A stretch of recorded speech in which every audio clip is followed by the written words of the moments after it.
Committee Chair. Thank you, Mr. Speaker. I know there's going to be discussion about other components of the amendment, but I think it might be helpful to take a step back and explain where we are. Overall, we have a problem. Our state motor fuel tax is about 20% of our transportation trust fund. It's the largest component, about $1 billion a year of our $6.7 or so billion transportation trust fund. And it's a declining resource. It's not a declining resource just because of zero emission vehicles, and we tried to do something about that last year by passing a policy I think you all like, having a zero emission vehicle surcharge on top of the normal registration. It's a declining resource because of improved gas mileage. There are some analyses showing we're going to lose about 25% of the motor fuel tax value, even if there's no additional zero emission vehicles purchased. So the governor came in with a package to increase revenue for infrastructure, something that I think a lot of us at least pay a lot of lip service to, and we certainly hear from a lot of our business community that they need. And our goal, at least on this side of the aisle, was to be able to match what the governor put forth, but maybe look at some different sources, because there were some sources in there that many folks were uncomfortable with, that we removed from the mix. One of them was the trade-in allowance, because the trade-in allowance would have a hit to the amount of tax people pay when they trade in their vehicle. Another was the delivery fee. We were able to remove that, but we couldn't remove everything. If you want to invest in infrastructure, you need resources to invest in it. As my friend, the minority leader, constantly tells me, we're not Washington, D.C., we don't have our own printing press, we don't have our own central bank. So we had to figure out a way to fund the governor's budget. Why did we want to do that? Well, it's about $10 million a year in highway user revenue to Southern Maryland. As I mentioned earlier, it's millions of dollars to help the light rail vehicle rehabilitation program in Baltimore City. It's millions of dollars for the MD 413 trail that Somerset County has been asking for.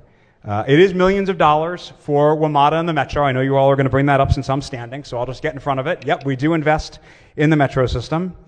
It's millions of dollars to all the state highway districts that we're all emailing all the time and calling with our constituents' complaints about trash on the side of the road and potholes that need to be filled. It's funding for all that. It's millions of dollars for our port and our airport, which do, in most years, take care of their own operating costs, but not their own capital costs. They look to us for assistance with their capital costs. So that is the sort of overall budget. Now, what specifically does this funding pay for? Well, when the governor's draft budget was introduced in September without this revenue, there were cuts. There were things that were being put off or might never be done because we didn't have adequate revenue for it. It did include the light rail project in Baltimore City, as I mentioned. It included roadway and intersection improvements on US 220 in Allegheny County.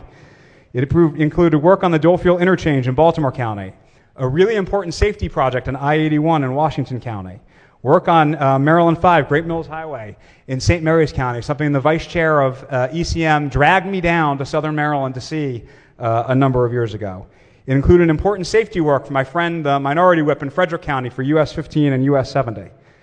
So these projects are all really important. And frankly, I could probably sit here and go through the CTP with you and tell you certain projects I don't like. And I'm confident you all could sit with me and tell me what projects you don't like. But we're one Maryland, and we want to fund projects in all corners of the state.